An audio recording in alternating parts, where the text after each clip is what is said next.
दे रखा है ये question.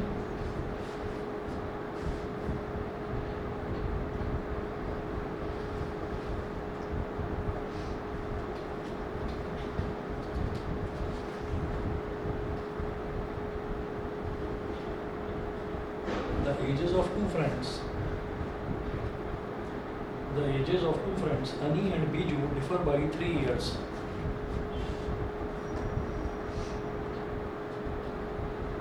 Ages of two friends, Ani and Biju,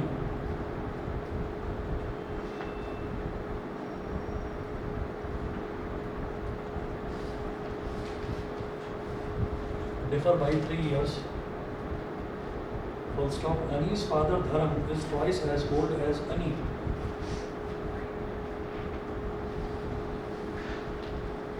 Ani's father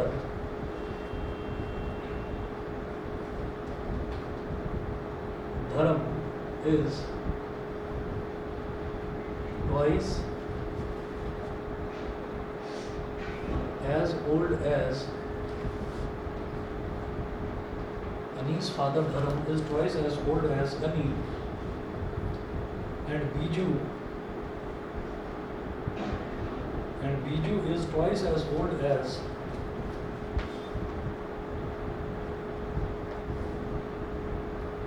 Biju is twice as old as his sister Kathy. As old as his sister Kathy. Full stop. The ages of Kathy and Dharam differ by 30 years.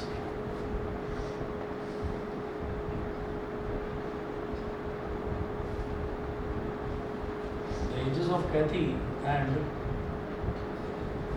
Dharam differ by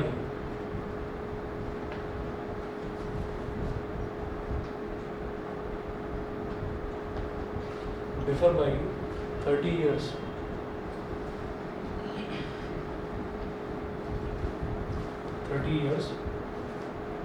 Full stop. Find the ages of Ani and Biju.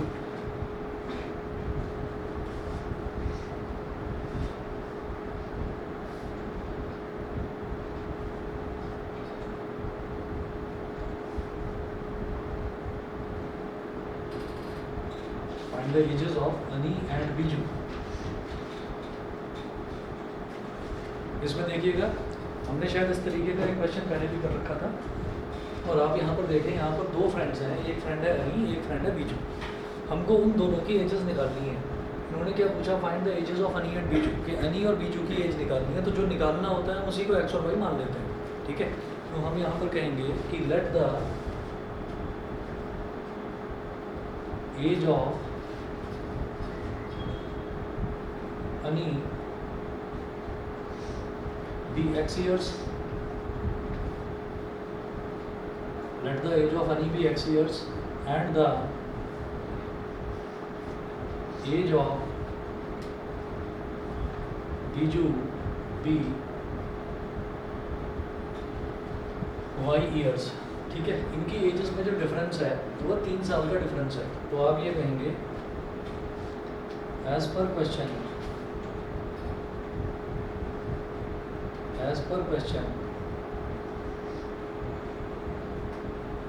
x minus y, इन दोनों की edges में जो difference है वो ±3 का होगा। ±3 समझ गए।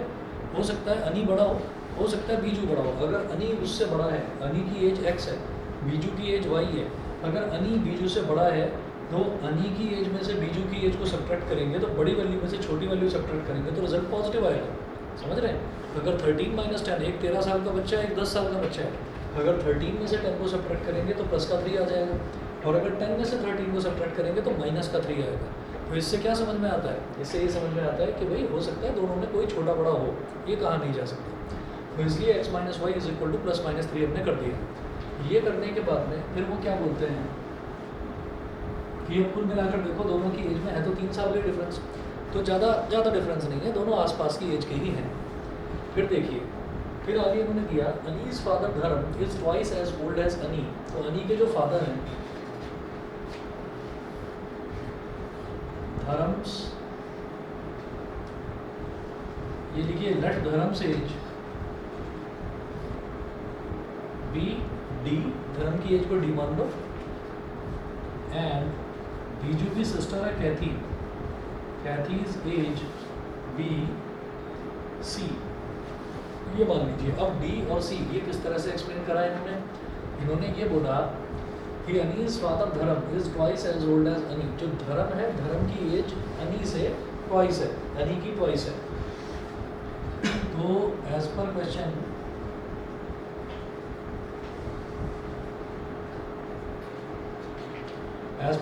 धर्म की एज को हमने डी माना और धर्म की एज कितनी है, ट्वाइस ऑफ अनीज एज यानी कि 2x, डी है 2x।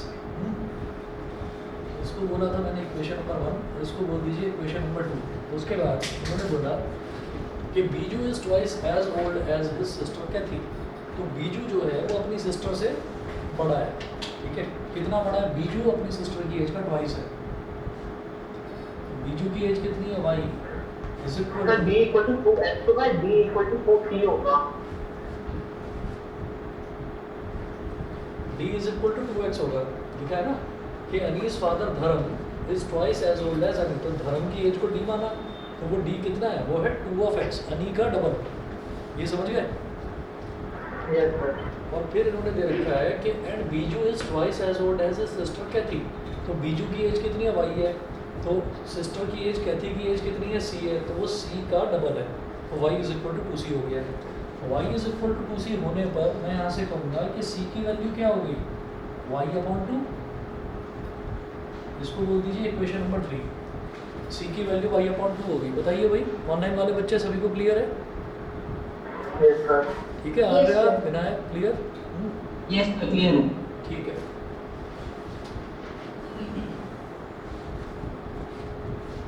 फिर उन्होंने बोला था edges of Kathy and Dharam differ by 30 years.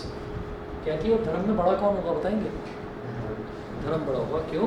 क्योंकि अनी और बीजू फ्रेंड्स हैं। बीजू जो है वो बीजू क्या है, बीजू की जो सिस्टर है, बीजू की जो सिस्टर है वो उससे आधी एज की है। सिस्टर की एज कितनी है, उससे आधी, बीजू की एज से भी आधी है। तो इसका मतलब धर्म के फादर वो बीजू की सिस्टर जो उससे छोटी है उससे तो बड़े होंगे ही होंगे, बहुत बड़े होंगे। तो उन्होंने क्या बोला, the ages of Kathy and Dharam differ by 30 years, यानी कि धर्म बड़ा है और कैथी छोटी है, तो d minus c is equal to 30। धर्म की एज में से कैथी की एज को सब्ट्रैक्ट करेंगे तो 30 आएगा, ठीक है। तो इसलिए यहाँ पर जैसे इन दोनों फ्रेंड्स की एज के डिफरेंस को हमने प्लस माइनस 3 लिखा, क्योंकि हमें पता ही नहीं है कौन बड़ा है कौन छोटा है। तो इस वजह से हम यहाँ पर ये कहेंगे धर्म और कैथी का हमको पता है कि धर्म बड़ा है, कैथी से बड़ा है धर्म, तो d minus c is equal to 30 होगा। और धर्म d को x के टर्म्स में निकालिए, कितना है 2x, और c को y के टर्म्स में निकालेंगे तो कितना आएगा y बाई 2। तो 2x minus y upon 2 is equal to 30। LCM लेंगे, 2 2 ज़ा 4x minus y upon 2 is equal to 32 को इधर ले जाओ, 4x minus y is equal to 16। ये हो गई हमारी इक्वेशन नंबर 4, ठीक है। उसके बाद हम क्या करेंगे, दो अलग अलग केसेस ले लेंगे, एक है x minus y is equal to plus 3 और एक है x minus y is equal to minus 3। तो केस 1 लेंगे, case first,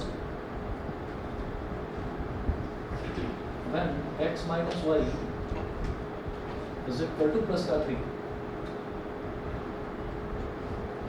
4x minus y is equal to 16। तो x minus y is equal to plus का 3, ये क्या है, ये इक्वेशन नंबर 1 है। तो हम क्या करेंगे, इधर भी माइनस वाई है इधर भी माइनस वाई है, तो यहाँ लिख दीजिए subtract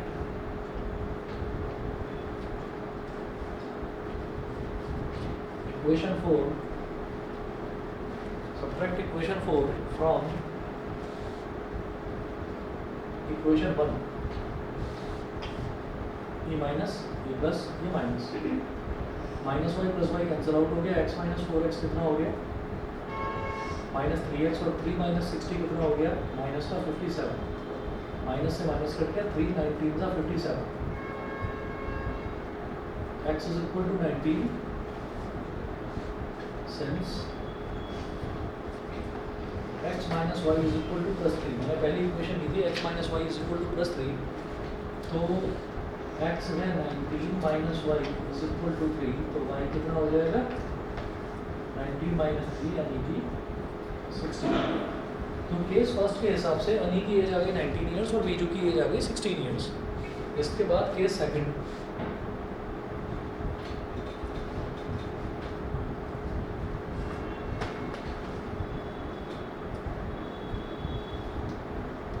when x minus y is equal to minus 3, 4x minus y is equal to 60। हाँ,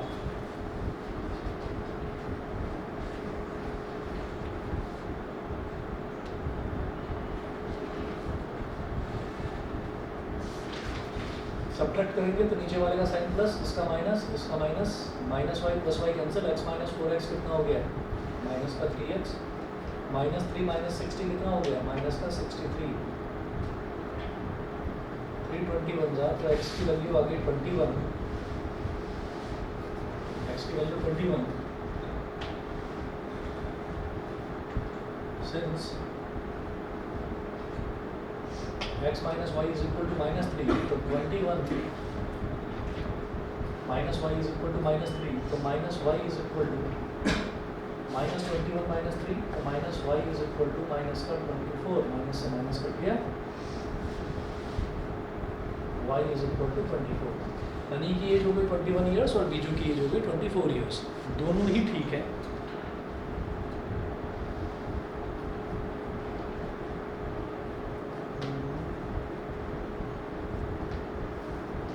दोनों ही ठीक है, ठीक है, दोनों में से कोई भी आप केस ले सकते हैं, ठीक है, समझ में आ गया।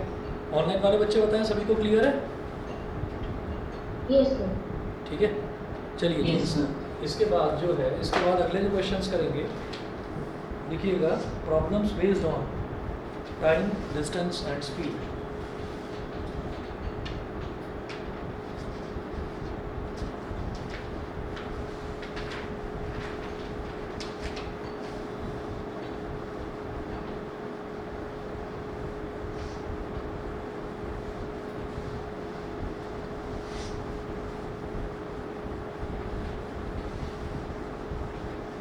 Problem based on time, distance and speed.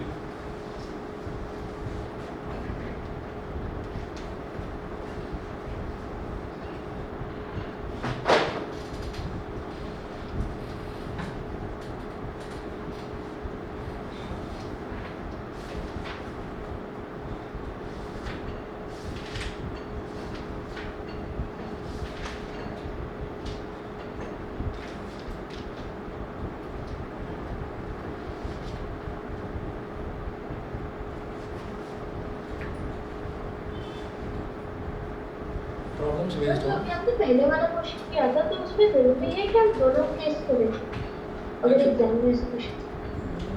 हाँ, दोनों कर देंगे तो ज़्यादा अच्छा है, दोनों कर देंगे तो ज़्यादा अच्छा है, क्योंकि उन्होंने बोला है कि दो फ्रेंड्स हैं और उनकी एजेस में जो डिफरेंस है, बस ये दे रखा है, their ages differ by, the ages of two friends differ by 3 years.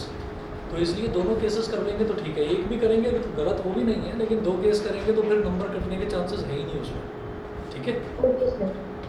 चलिए अगला देखते हैं question, problems based on time, distance and speed. इसमें लिखिए एग्जांपल नंबर 1 है, points A and B are 90 kilometre apart from each other on a highway.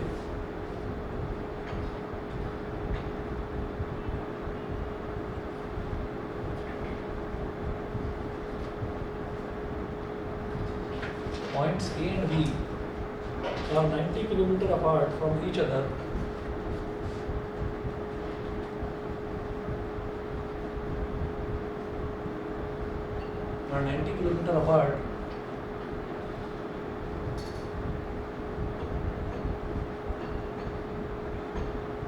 from each other on a highway. From each other on a highway. A car starts from A and another from B at the same time.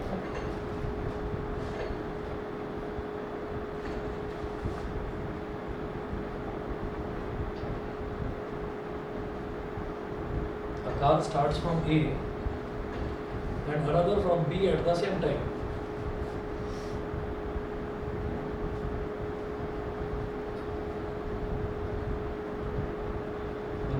B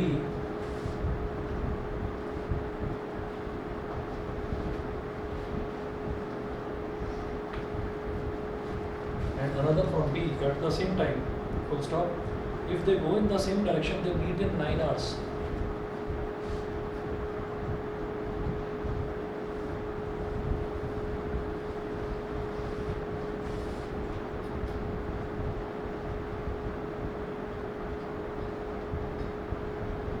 If they go in the same direction, they meet in 9 hours, and if they go in opposite directions,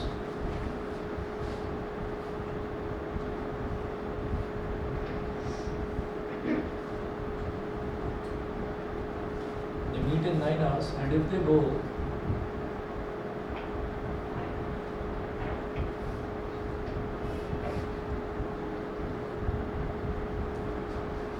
in opposite directions, and if they go in opposite directions, they meet in 9/7 hours.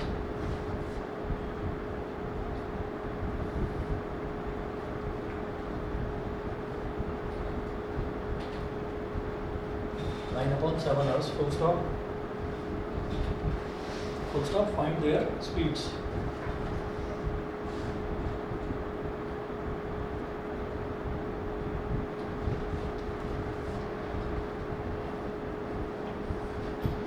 Find their speeds. इस question में देखिएगा किस तरीके से करना है कि यहाँ पर आप ये देखिएगा कि 2 पॉइंट दे रखे हैं, एक पॉइंट ए है, एक पॉइंट बी है, और ये बताया है कि उन दोनों पॉइंट्स के बीच का जो डिस्टेंस है, दोनों पॉइंट्स के बीच का डिस्टेंस 90 किलोमीटर दे रखा है। अब उन दोनों पॉइंट से 2 कार स्टार्ट होती हैं। पॉइंट ए से एक कार स्टार्ट होती है और दूसरे से पॉइंट बी से दूसरी कार स्टार्ट होती है। अब ना इन्होंने बोला एक they go in the same direction, they meet in 9 hours, तो दोनों सेम डायरेक्शन में जा रहे हैं। तो हमने 2 केसेस देखे। पहला case,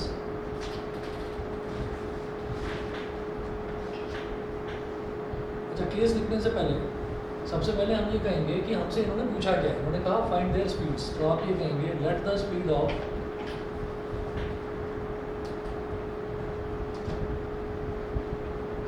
first car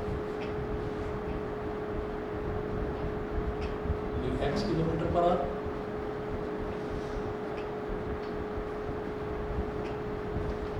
and the speed of second car be y kilometre per our. First car की स्पीड को हमने x किलोमीटर पर आवर मान लिया और सेकंड कार की स्पीड को हमने y किलोमीटर पर आवर मान लिया। अब यहाँ पर एक पॉइंट ए है, यहाँ पर एक पॉइंट बी है। इन दोनों के बीच का डिस्टेंस कितना है? 90 किलोमीटर। ये दे रखा है फिक्स्ड है डिस्टेंस। उसके बाद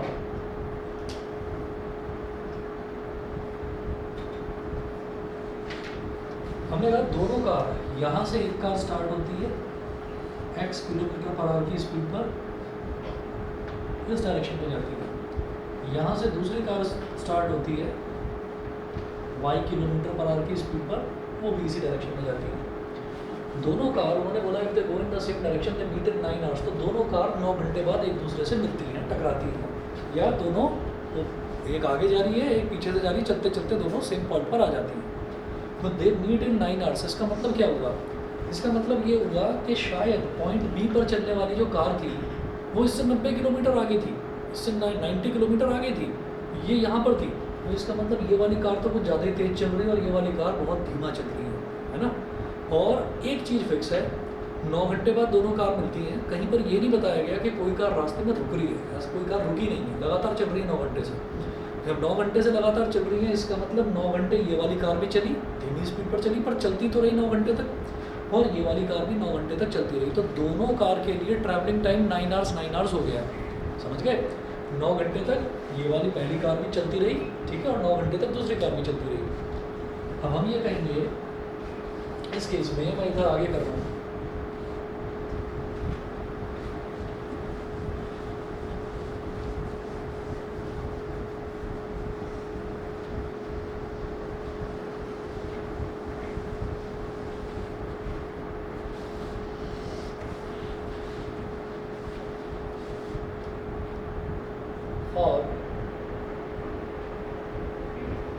फर्स्ट कार और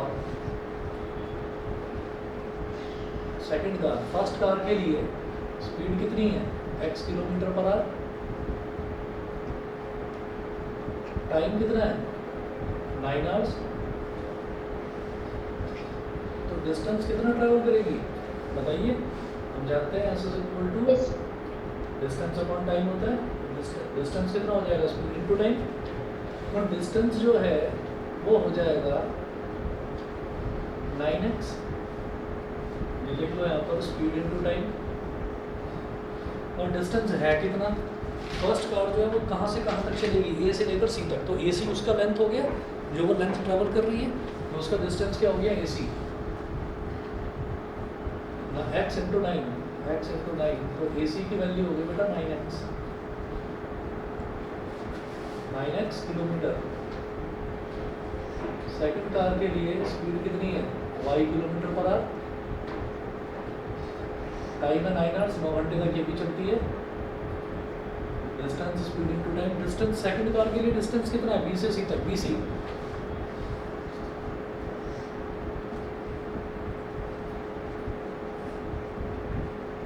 BC is equal to 9y kilometre और AC is equal to 9x kilometre. ये समझ में आ गया, AC और BC समझ में आ गया। अब इसमें क्या होगा कि मैं ये जानता हूँ कि अगर ये जो पूरी यहाँ से यहाँ तक का डिस्टेंस है AC और ये जो यहाँ से यहाँ तक का डिस्टेंस है BC, अगर AC में से BC सब्ट्रैक्ट कर दूँ तो ये भी बचेगा, तो ये भी बचेगा। तो देख लीजिए यहाँ पर AC minus BC is equal to AB। AC कितना है 9x, BC कितना है 9y और AB कितना है 90 किलोमीटर। यहाँ तक क्लियर है। ये पूरा डिस्टेंस है AC, ये पूरा डिस्टेंस है BC। AC में से BC सब्ट्रैक्ट कर दिया तो बस ये बीच वाला AB बचा, ठीक है। अब यहाँ से आप क्या करेंगे, 9 कॉमन दिखाई दे रहा है आपको, 9 कॉमन ले लिया, इज इक्वल टू 90, 9 1 9, 9 10 90, तो x minus y is equal to 10। This is my equation number 1। Online वाले बच्चे बताएं क्लियर है कि नहीं। Yes, sir, clear. ठीक है, Yes, sir, clear. ठीक है जी, आगे देखते हैं अगला case.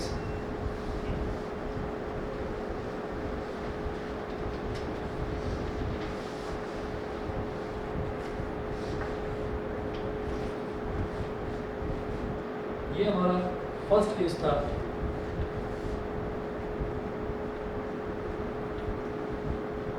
When both cars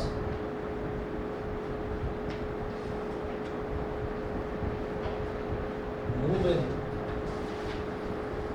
same direction,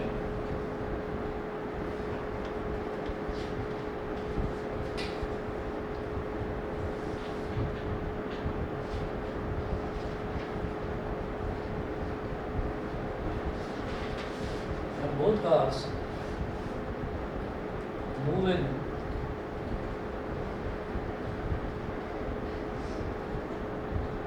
opposite directions, जब दोनों कार अपोजिट डायरेक्शन में मूव करेंगी तो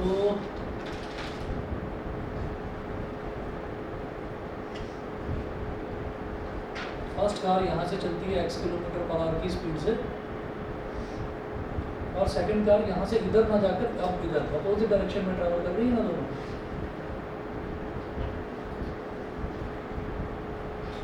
तो हमने मान लिया कि अब ये बीच में किसी पॉइंट पर मिलेंगे, ये तो बात क्लियर होगी कि पहले क्या था, पहले तो वो आगे मिल रहे थे, अब दोनों क्योंकि अपोजिट डायरेक्शन में ट्रैवल कर रहे हैं तो बीच के किसी पॉइंट पर मिलेंगे। वो उस बीच के पॉइंट को मैंने डी मान लिया। लेट both the cars meet at a point D, दोनों कार्स बीच के किसी एक पॉइंट डी पर मिल जाती हैं, ठीक है। अच्छा, और ये जो टोटल डिस्टेंस है ए से लेकर बी तक का, जो ये टोटल डिस्टेंस है ये हम जानते ही हैं, ये कितना है 90 किलोमीटर, ठीक। अब देखिएगा, और फर्स्ट कार बिल्कुल उसी तरीके से जैसे वहाँ लिखा था, यहाँ पर भी वो लिखो फॉर फर्स्ट कार और सेकंड कार। अब जब दोनों अपोजिट डायरेक्शंस में चलती हैं, तो जब दोनों सेम डायरेक्शन में चल रही थी तो दोनों की दोनों कार कितनी देर बाद मिल रही थी? 9 आवर्स के बाद मिल रही थी। अब दोनों अपोजिट डायरेक्शन में चल रही है तो दोनों की दोनों कार मिल रही है 9/7 आवर्स के बाद, ऐसा दे रखा है। तो 9/7 आवर्स तक पहली कार भी चलती रही और 9/7 आवर्स तक दूसरी कार भी चलती रही, दोनों कार्स चलती रही, ठीक है। तो फर्स्ट कार के लिए जो स्पीड है वो है x और जो टाइम है वो है 9/7। इसी तरह से सेकंड कार के लिए स्पीड है y और टाइम है 9/7। जब डिस्टेंस की बात करते हैं तो वो होता है स्पीड इनटू टाइम, इधर निकालो दोनों तरफ डिस्टेंस है स्पीड इनटू टाइम। तो इसका डिस्टेंस कितना है? फर्स्ट कार कहाँ से कहाँ तक चली? अगर वो दोनों डी पॉइंट पर मिल रहे हैं तो फर्स्ट कार चली AD, फर्स्ट कार का डिस्टेंस हो गया AD और स्पीड इनटू टाइम यानी कि x इनटू 9/7, ठीक है। और सेकंड कार जो है इसका डिस्टेंस कितना है? B से लेकर D तक, तो BD is equal to y into 9/7। तो AD is equal to 9x/7 and BD is equal to 9y/7। यहाँ तक समझ गए? अब क्या करेंगे बताओगे? वहाँ तो AC minus BC is equal to 90 करा था, यहाँ क्या करेंगे बताओ? सर हम ऐड करेंगे। ऐड कर देंगे, साफ दिखाई दे रहा है। AD और BD दोनों को ऐड कर दोगे तो दोनों को ऐड करके क्या आ जाएगा? 90 आ जाएगा। AD plus BD is equal to 90, सही है। तो यहाँ पर आपको दोनों को ऐड करना होगा।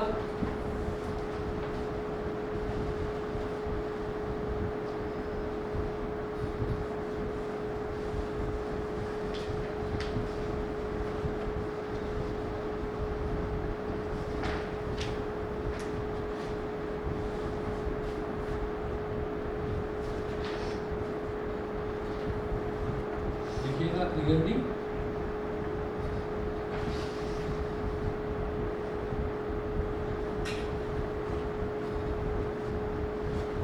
AD plus BD is equal to 90।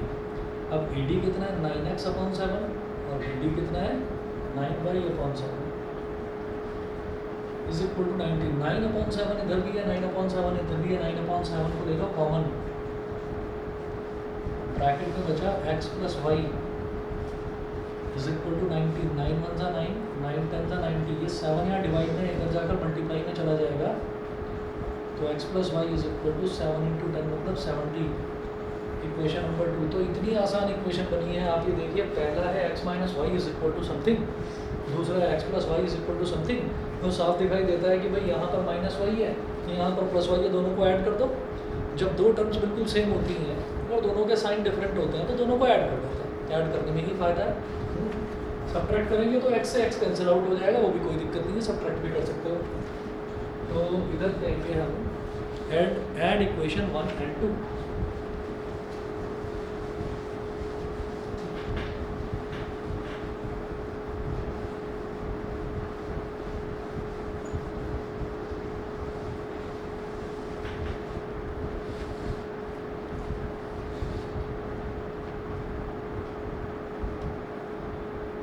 Add equation 1 and equation 2, दोनों इक्वेशंस को ऐड कर दीजिए तो ये हो जाएगा x minus y is equal to 10 और x plus y is equal to 70। Minus y plus y cut गया, x प्लस एक्स कितना हो गया 2x और 10 प्लस 70 हो गया 80। 2 1 जा 2, 2 40 जा 80। x is equal to 40 kilometre per hour. पुराने ज़माने में लिखी गई होगी ना, तो 9 घंटे बाद गाड़ियाँ मिल रही हैं। 9 घंटे कौन सफ़र करता है? वो भी तब जब बीच का डिस्टेंस बस 90 किलोमीटर है। 90 किलोमीटर तो उससे कम तो हरिद्वार है, नहीं उससे तो ज़्यादा है। 90 किलोमीटर कितना हो गया यहाँ से? मेरठ नहीं, थोड़ा और आगे चलेंगे। चलिए x is equal to 40 kilometre per hour हो गया। अब put this value in any of the equation, put this value in equation 2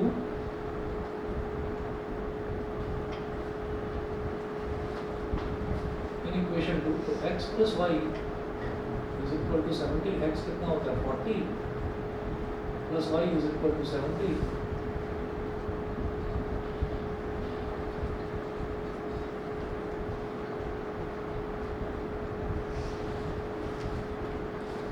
इतनी स्पीड पर तो एक्टिवा भी नहीं चलती है, 30-40, और वो भी हाईवे पर जा रहे हैं, इतनी स्पीड पर ये साइकिल है क्या है? चलिए बताइए भाई, क्लियर है सभी बच्चों को? Yes yes sir. सर। ठीक है, इसकी वैल्यू Yes. आ रही है 40 किलोमीटर पर आवर और 30 किलोमीटर पर आवर। ठीक है, अगला क्वेश्चन बस अभी देखता हूँ, 1 मिनट वेट करिए।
चलिए जी, एक नेक्स्ट क्वेश्चन नोट करिएगा। Ved travels 600 kilometre. Example number 2।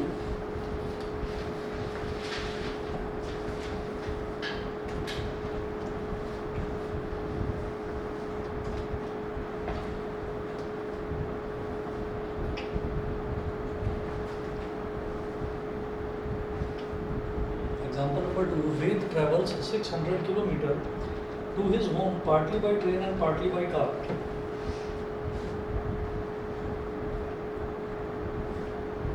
To his home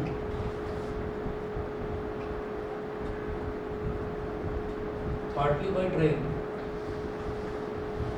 and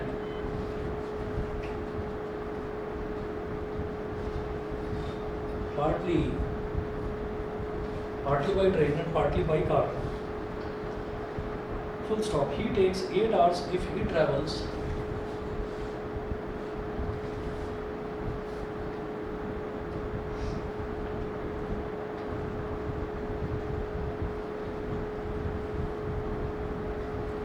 he takes 8 hours if he travels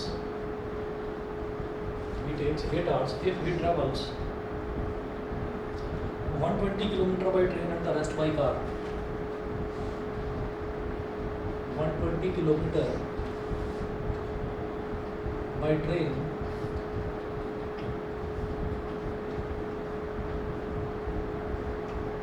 and the rest by car. Full stop. He takes 20 minutes longer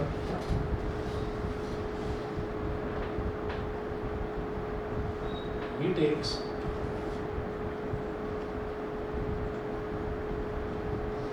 20 minutes longer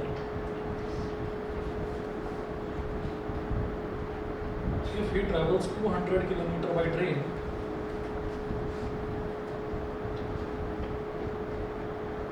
If he travels 200 kilometer by train, if he travels 200 kilometer by train and the rest by car,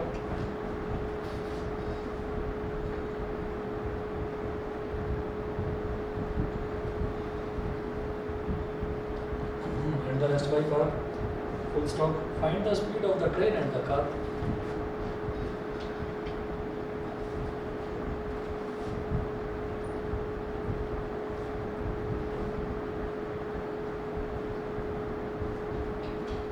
And the speed of the train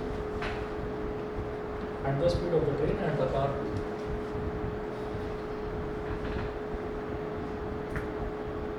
And the speed of the train and the car.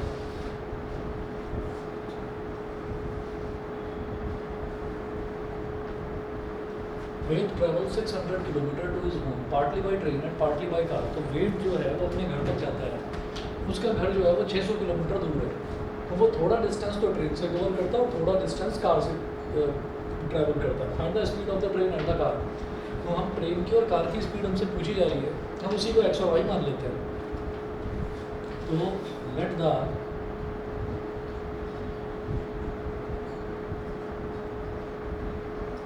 speed of train be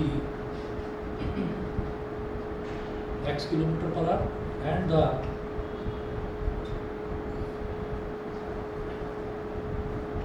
speed of car be y kilometre per our. हमने train की speed को x kilometre per our मान लिया और car की speed को y kilometre per our मान लिया. अब वो बोल रहे हैं he takes 8 hours if he travels 180 kilometre by train and the rest by car. ठीक है, तो उसको टोटल टाइम जो है वो 8 घंटे का लगता है. ठीक है, तो हम क्या करेंगे, हम ट्रेन में लगने वाला टाइम कैलकुलेट करेंगे और हम कार में लगने वाला टाइम वो कैलकुलेट करेंगे और दोनों को ऐड करके कर देंगे 8 आवर्स. दोनों 8 आवर्स के इक्वल हैं. उसने क्या बोला, वो बोल रहे हैं कि he takes 8 hours if he travels 120 kilometre by train. कि अगर वो 120 किलोमीटर तो ट्रेन से ट्रैवल कर लेता है और बचा हुआ कितना होगा 480 किलोमीटर. तो 480 किलोमीटर वो ट्रैवल करता है आपका कार से, तो उसको टोटल टाइम 8 आवर्स लगता है. तो केस फर्स्ट में यहाँ लिखना ट्रेन और इधर लिखना कार. सबसे पहले ट्रेन की speed x kilometre per hour और इधर कार की speed y kilometre per our. उसके बाद कितना डिस्टेंस ट्रैवल कर रहा है वो ट्रेन से. If he travels 120 kilometre by train, तो डिस्टेंस कितना ट्रैवल कर रहा है ट्रेन से 120 किलोमीटर और कार से कितना डिस्टेंस बचा हुआ, तो 600 माइनस 120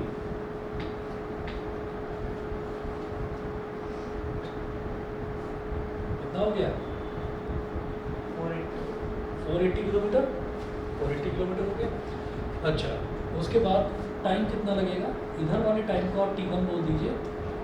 तो टाइम कितना लगेगा, जब distance is equal to speed into time है तो टाइम कितना हो जाएगा डिस्टेंस अपॉन स्पीड. तो d अपॉन s मतलब कितना हो गया 120 upon x.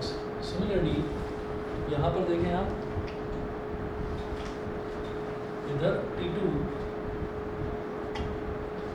Distance upon speed, तो t2 कितना हो जाएगा 480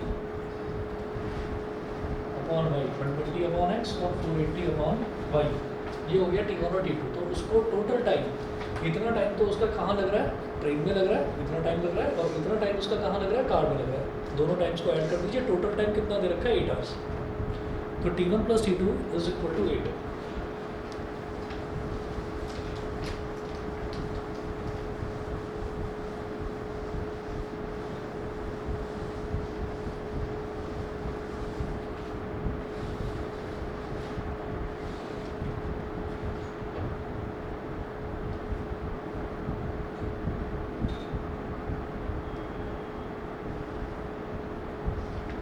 ये दे रखा है आपको, t1 कितना है 120 अपॉन x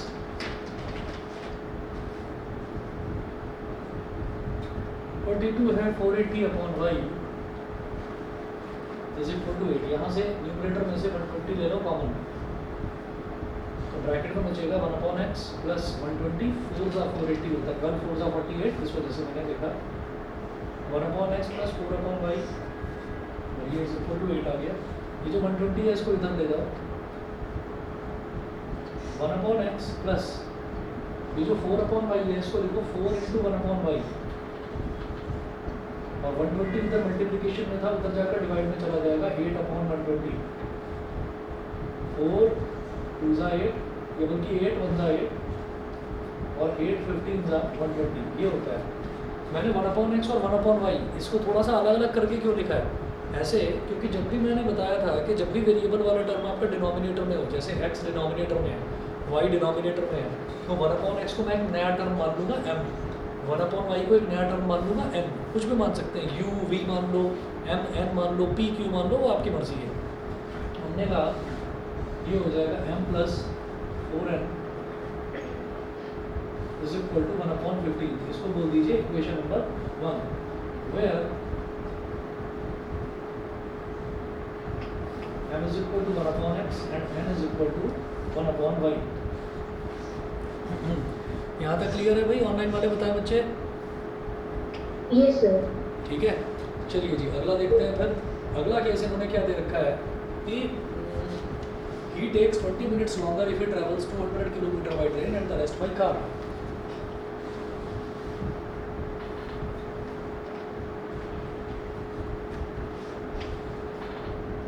तो केस सेकंड में प्रिपेयर करिए, train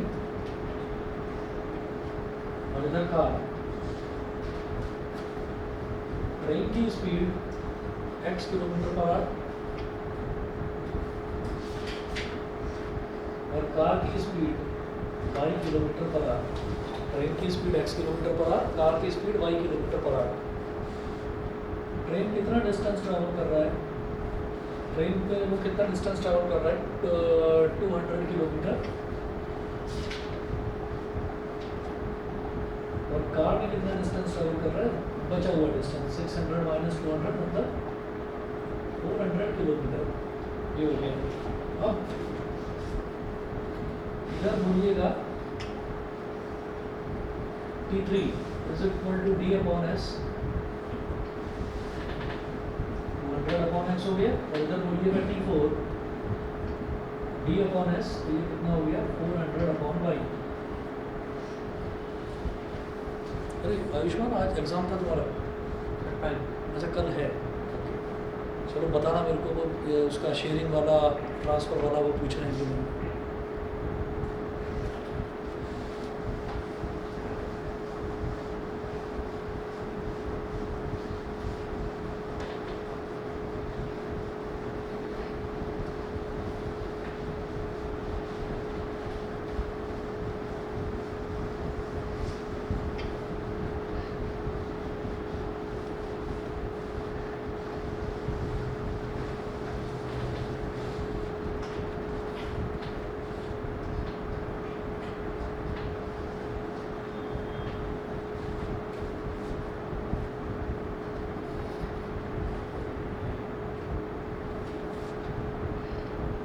T3 plus T4 is equal to, अब उसको कितना टाइम लग रहा है? अब वो बोल रहे हैं कि इसमें सेकंड केस में 20 मिनट ज़्यादा लग रहे हैं।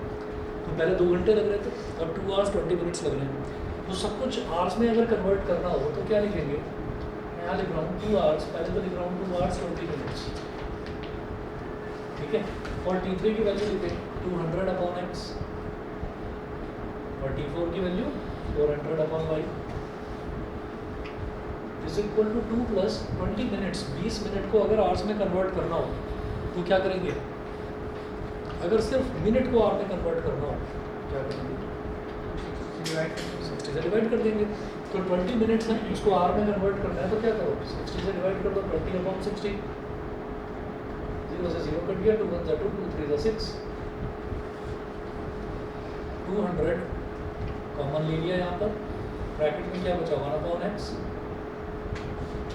Plus 2 upon y is equal to 2 plus 1 upon 3, 3 2 6, 6 plus 1 7, 7 upon 3 और ये जो 200 है इसको यहाँ नीचे ले जाओ, इधर बचेगा 1/x plus 2 into 1/y is equal to 200 को नीचे ले गए तो 3 इंटू 2 6 तो 600 7/600 m plus 2n is equal to 7/600। ये हो गई हमारी इक्वेशन नंबर 2। वहाँ पर 2 भी लिया, वहाँ पर फिर टाइम तो एक आ रहेगा। अच्छा हाँ टाइम तो 8 आवर्स था। हाँ हाँ अच्छा है, सही टाइम पर बता दिया, सब गड़बड़ हो जाएगा। तो 3 8 24 3 8 24 सर 25/3 आ गया। हाँ जी। अब इधर आ जाएगा 25/3। इसमें थोड़ा सा काम आसान हो गया, 25 × 25 25 8 200 ठीक है। और फिर ये 8 नीचे चला जाएगा तो 3 8 24 1/x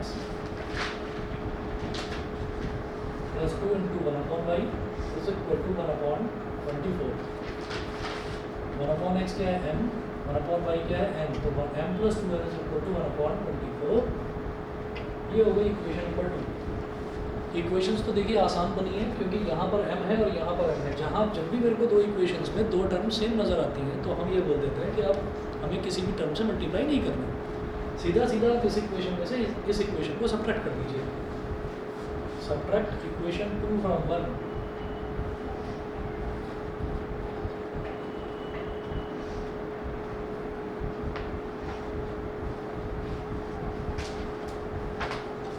m plus 4n is equal to 1/15। तो इक्वेशन 1 हो गई, इसमें से इक्वेशन 2 को सब्ट्रैक्ट कर देना है तो m plus 2n is equal to 1/24। तो जब सब्ट्रैक्ट करते हैं तो नीचे वालों के साइन चेंज हो जाते हैं, ये माइनस ये माइनस ये माइनस, m से m कट गया, 4n माइनस 2n कितना हो गया 2n, और 1/15 माइनस 1/24 ये करना पड़ेगा। 1/15 माइनस 1/24 ये करना पड़ेगा। तो 15 और 24 का एलसीएम 120 आएगा। 15 और 24 का एलसीएम आएगा 120। 15 8 120, 15 8 120, 8 1 8 माइनस 24 5 120, 5 1 5। तो 2n इज इक्वल टू हो गया 3/120। मैं इधर कर रहा हूँ।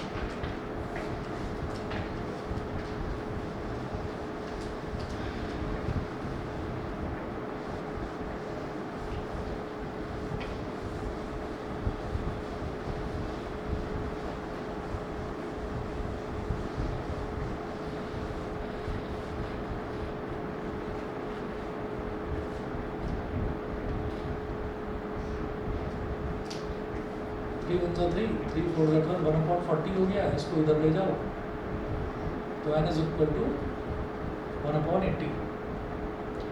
n इज इक्वल टू 1/80 हो गया। और इसका मतलब क्या हुआ, put this value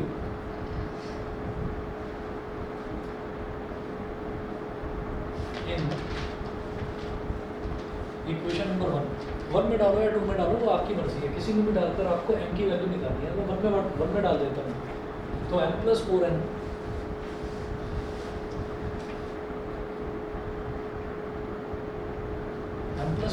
is equal to 1/15। m plus 4 into n कितना है 1/80 इज इक्वल टू 1/15। 4 1 4 4 20 80, तो ये 1/20 आ गया, उसको उधर ले जाओ। m is equal to 1/15 minus 1/20।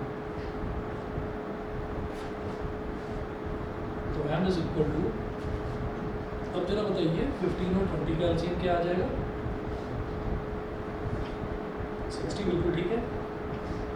15 4 60, 4 1 4 minus 20 3 60, 3 1 3। 4 minus 3 कितना हो गया 1/60। तो मेरे पास m की वैल्यू भी आ गई और n की वैल्यू भी आ गई। जब m और n की वैल्यू आ गई तो x और y की वैल्यू भी आ गई, क्योंकि m और n का रेसिप्रोकल ही तो होगा x और y।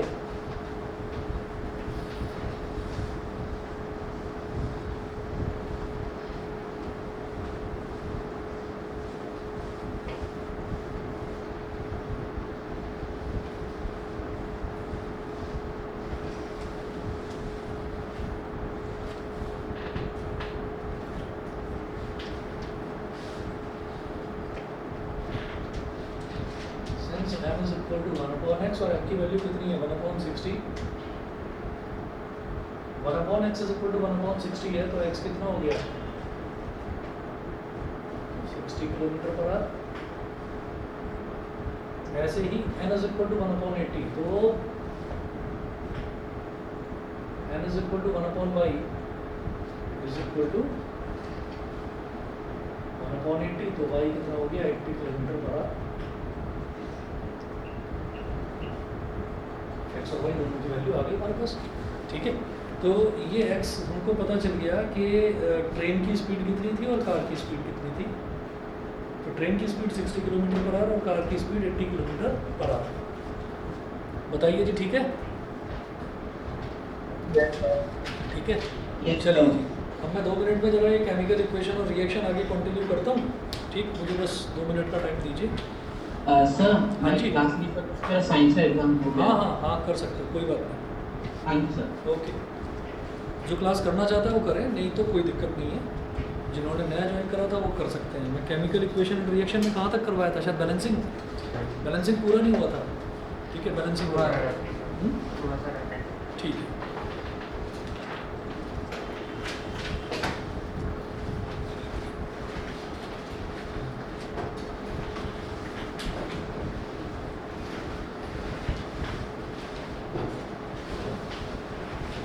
आप लोगों का समर ब्रेक कब से? सर 29 हाँ, 29 29th ऑफ मई। कब तक है? 27 पूरा 1 महीना। हमारा 25 के बाद है, होगा 1 महीने में। मंडे से कब तक? पूरा जून। सर मेरे और तुम्हारा तुम तो केवी में हो ना, और तुम्हारा तो चल रहा होगा शायद। कब तक है? नहीं, शुभदा से पूछना। हाँ, 15th ऑफ जून, 17 जून। और तुम्हारा 10 जून से स्टार्ट होगा। 27 को खत्म। सर मेरी 3 महीने से 21 दिन मतलब कम ही है छुट्टियाँ, तुम्हें थोड़ी ज़्यादा मिल रही है, 1 महीना पूरा। ठीक है, तुम्हारा तो बेटा वो नेहरू वर्ल्ड स्कूल है।